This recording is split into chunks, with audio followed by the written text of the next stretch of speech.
ask unanimous consent that I'm permitted to speak for up to 20 minutes prior to the scheduled roll call vote. Without objection. Mr. President, we come to the floor. My colleagues have already been out here today. It's a great day for aviation because we have a product before the United States Senate, and members will be asked to vote to move forward on consideration of this important aviation safety legislation. As my colleagues have already said, this is a bipartisan, bicameral agreement on the FAA reauthorization. It is important to reauthorize both the Federal Aviation Administration and the National Transportation Safety Board for another 5 years. We are not only giving them direction and resources to improve safety, but we're asking them to keep up to date on the implementation of the latest technologies that help us do just that. I want to thank my colleague, Senator Cruz, who was just on the Senate floor, for helping negotiate this through the Senate Commerce Committee, and want to thank Chairman Graves and Ranking Member Larson from my state for their participation and dedication to producing this bicameral, bipartisan legislation. And certainly want to thank Senators Duckworth and Moran, who chair the subcommittee in the aviation area, for their important contributions to this legislation. I also want to thank President Biden, Secretary Buttigieg, Administrator Whitaker for helping us on all of the input as we moved forward on this legislation. Certainly want to thank Senators Schumer and Thune and Duckworth and Sinema, who helped to negotiate key provisions of this as it relates to pilot safety and training. And I definitely want to thank the very hard work of our committee majority staff and the committee minority staff for working diligently on this important legislation. I can't tell you how important it is at this point in time for us to show that we are paying attention to these issues. Over the last 12 months, several incidents, including a door plug blowout, a string of close calls at airports, have made the public question where we are with aviation safety. We need to show them that we are asking for, implementing, and holding accountable the FAA to a gold standard for safety. These incidents underscore why we need a strong authorization bill, why we need to implement safety improvements, why we need to invest in a safety workforce at the FAA, why we need strong consumer laws on the books that give consumers a right to a refund. The FAA authorization bill does all those things. It provides the direction, it provides the resources, it helps us build that aviation workforce, and it helps us implement safety technology that will be part of the next-gen system and improve aviation and airport infrastructure nationwide. Some of my colleagues may think, well, FAA, okay, it's an aviation bill. But what is behind this? Aviation contributes 5% of our GDP. That's $1.9 trillion of economic activity and 11 million jobs. Getting this right is paramount. I think some people look at what's happened during COVID and say everybody has workforce shortages, everybody has problems, the workforce everywhere. But when you have a workforce problem in aviation, it means you don't have the highest standards for safety. That is why we have to pass this legislation. Our bill gives the aviation workforce the tools and the platform they need. It's talking about machinists, about engineers, about mechanics, about pilots, about flight attendants, about baggage handlers, about maintenance workers, the people who are really part of the backbone of an aviation economy. It is simple. This bipartisan bill puts safety first. It says we are authorizing over $100 billion so that the FAA does meet that gold standard. We also are including a robust reauthorization of the National Transportation Safety Board. This organization has and needs to do its job with the resources to hire investigators, conduct thorough investigations, and produce the highest level of critical analysis to why we've had safety accidents. The NTSB needs to have the critical funding to carry out its important mission, like investigating Alaska Airlines Flight 1282 and the train derailment of East Palestine. These are important missions that help inform us what is wrong with our systems and how they should be improved. Unless we have those inspectors at NTSB, and we've lost some of them lately and some have retired, we need to continue to have these most critical investigators. This also funds the key safety improvements of our system. It requires new and manufactured commercial aircraft to be equipped, as my colleagues have mentioned, with a 25-hour cockpit voice recorder. The standard today is just 2 hours. And what unfortunately happened in the Alaska Air door plug issue is that in those short 2 hours where people were in the aftermath of the confusion, that 2 hours was overridden. Now we're asking the National Transportation Safety Board to investigate without the most critical information that would have told us exactly what was happening in the cockpit at that time, the voice recorder. This legislation is critical to have a mandate and never to have that overridden in this time period, so we have enough time to investigate. The NTSB also will strengthen its board and its workforce.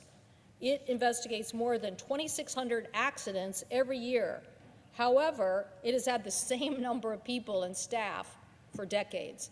And that is why those 33 more investigators will be better equipped and better able to understand emerging technologies. I want to thank Senator Klobuchar for her leadership. She, in her provision on runway, traffic, and landing safety technology, is helping us to reduce collisions or near misses at airports. This invest in deploying this technology that NTSB accurately assessed has been saving lives at various airports and says it needs to be more deployed across the entire country. These critical airport technologies will require all medium and large hub airports to implement this within the next few years.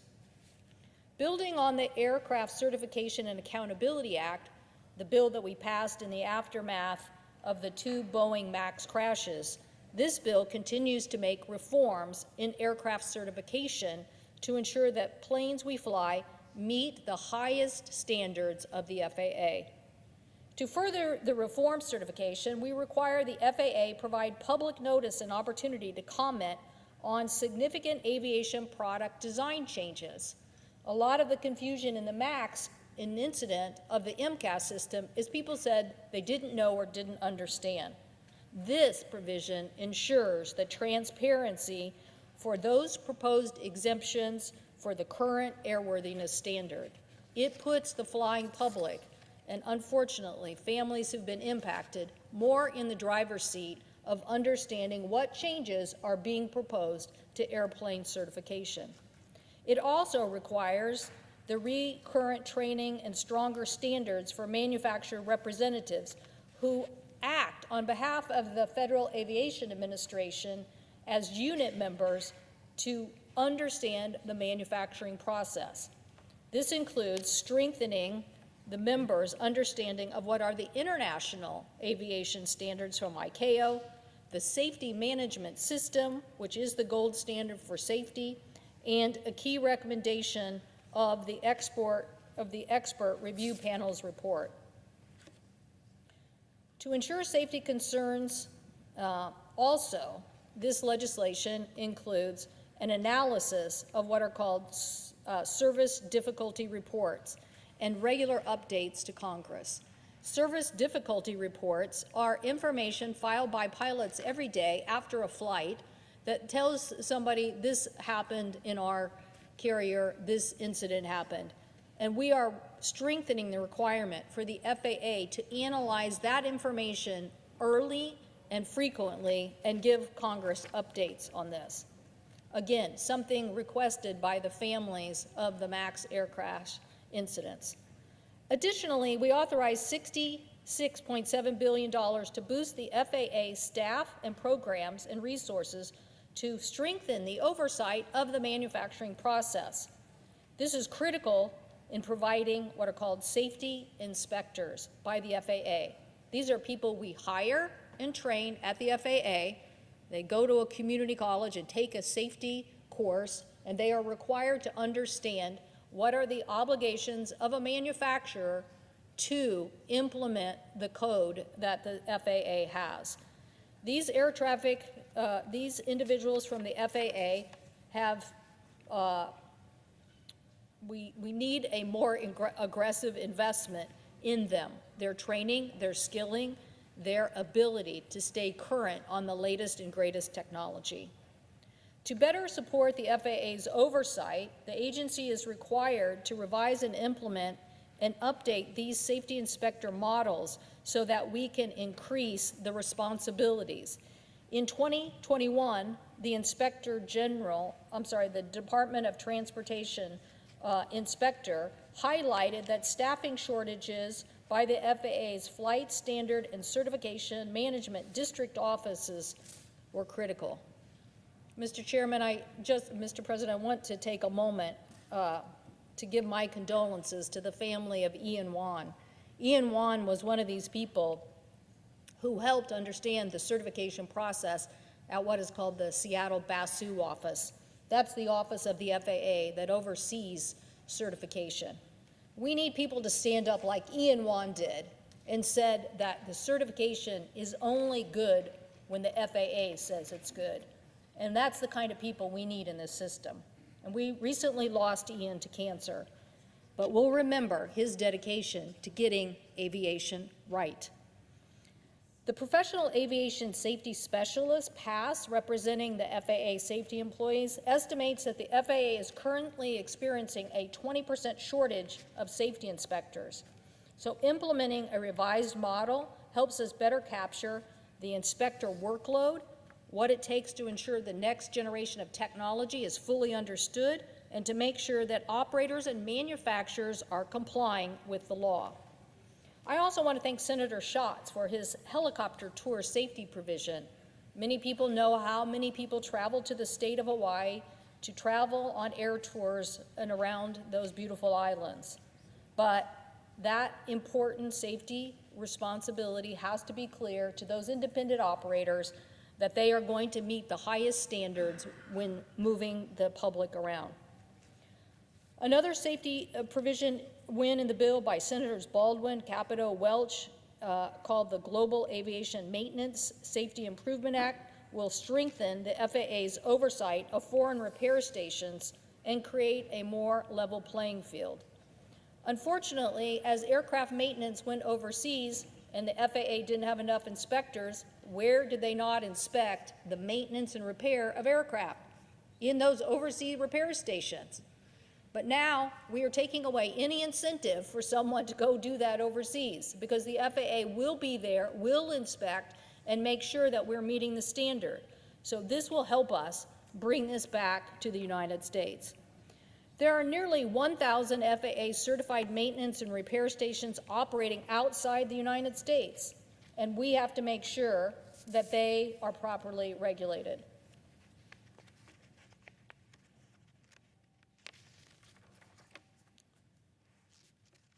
We are also, in this legislation, making sure that the FAA workforce is well-trained and advised to help the FAA.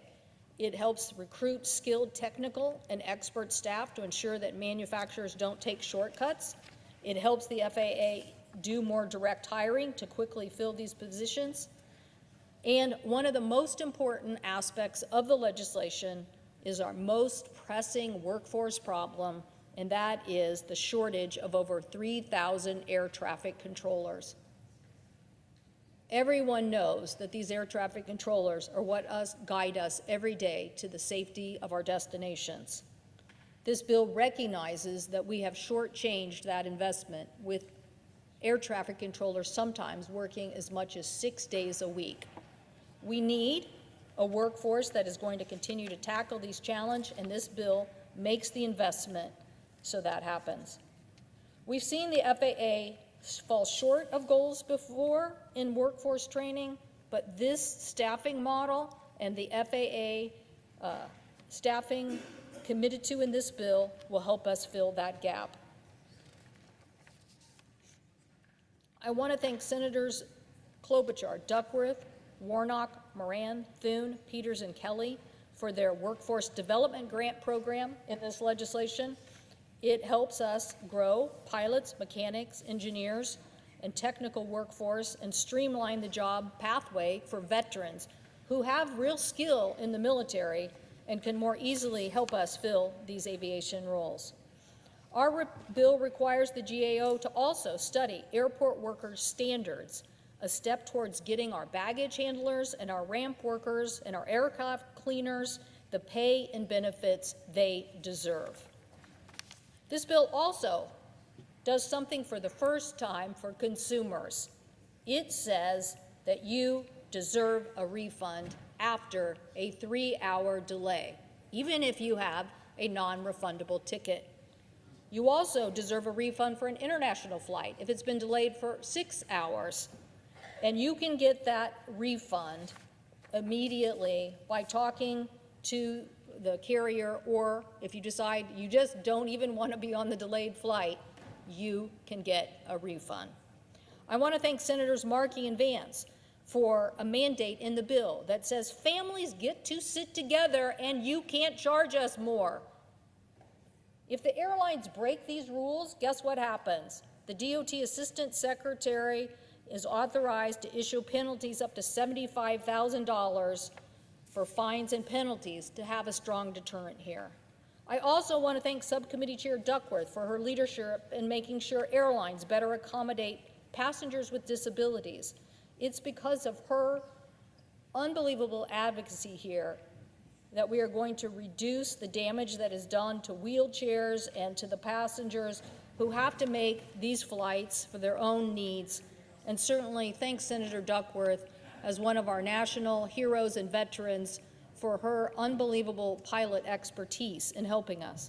Senators Tester, Fisher, and Sullivan are to be commended for their hard work to improve essential air service programs for small and rural communities who need important economic lifelines to have aviation in their community. We authorize a record $1.7 billion for that program. And overall, airport infrastructure is getting a big boost too. Thank you to Senators Peters and Baldwin and Warnock for championing making sure that airports dispose of harmful chemicals that are harmful to all of us. And I want to thank Senators Hickenlooper, who was chairing, the president presiding today, Senator Rosen, Moran, Thune, Young, Warner, and Wicker, that usher in the next generation of technologies for aviation, not just drones and air mobility aircraft, but also the research and development necessary to see the electric and hydrogen-powered aircraft industry take off in the future. Companies like Zero, Avia in my state, or Universal Hydrogen are leading the way with the next generation of strategies that will help us make these technologies a reality. I just will say, too, that this legislation gives the FAA the direction to provide safe operating standards for advanced air mobility and safety and, for the 2028 Olympics coming soon in Los Angeles.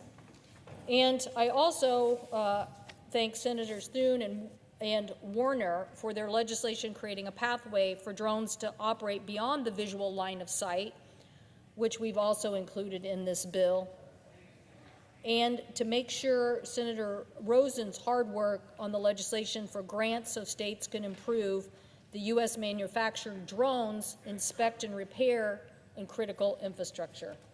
So my colleagues can see that this legislation is full of safety improvements.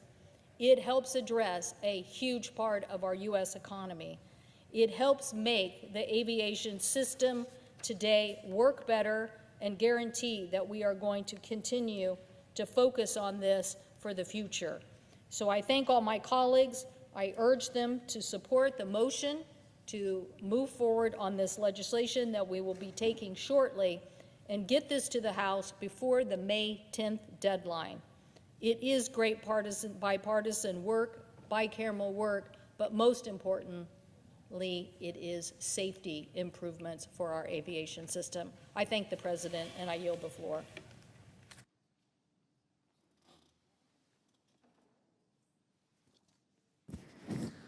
I ask unanimous consent that Ms. Amber Willett, a detailee from the Department of Transportation, Federal Aviation Administration, be granted floor privileges for the duration of the 118th Congress. Without objection.